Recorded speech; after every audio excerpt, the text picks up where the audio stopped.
And one of the properties that I was troubleshooting was a very distressed property that had been purchased with the intention of stabilizing it, turning it around, and then selling it.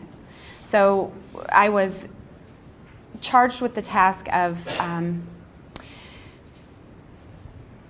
evaluating the entire resident base, evaluating the reputation in the market, and really repositioning the asset in the market. I began doing this, and at the time I drove a bright yellow car. So I was at this property for about 3 months, and there was a little girl who lived on the property that, through unfortunate circumstances, had to live with her grandmother. And her grandmother was, I'm sure, a very good person, but for whatever reason, this little girl just didn't get a lot of attention, and she was in the office pretty much every day. And she would come in and she would show me her school papers every day after school, and I would give her a piece of candy or tell her great job if she did well on a paper or got a sticker or whatnot. And after I had stabilized the property, I didn't need to be there as much.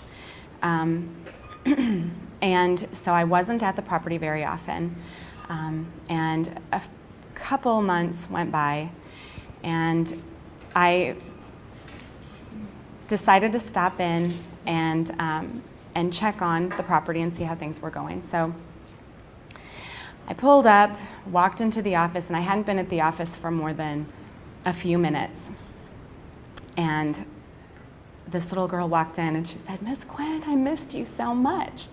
And I said, "Oh, hi, I missed you too, And I was really excited to see her, and I asked her how she was doing. She said, "I've been waiting for you to come back." And I said, "You have?" She said, "Yeah, I have something for you." And she left, and she came back a couple of minutes later, and she had a whole stack of her papers that she had saved. And she brought them into me, and she said, "I wanted to show you all my stickers that I got and all my smiley faces because I know you would be so proud of me." And this was a very distressed area. This was a very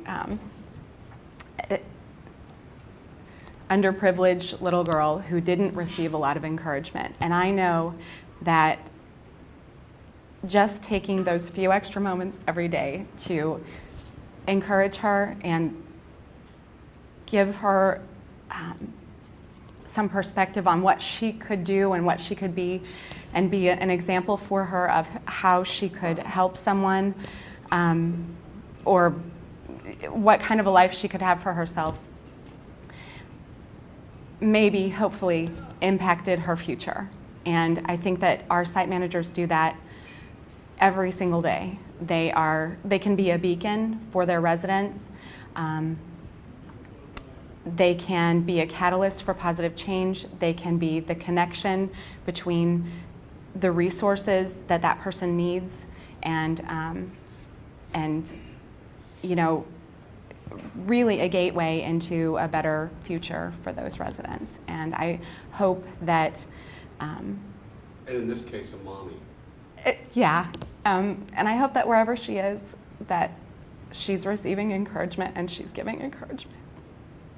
And I think, even though I can't help everyone and I can't touch everyone's life that personally, through something that I really thought was very insignificant at the time, I had made a very strong impact on someone's life. And that's where the reward is. That's where we find that we have these opportunities that we don't even know that we have, and we're rewarded in spades over time by seeing the culmination of our efforts and all of the goodness that we're putting out there that can come back to us. It's just like what we teach in CMH. What you get is what you give.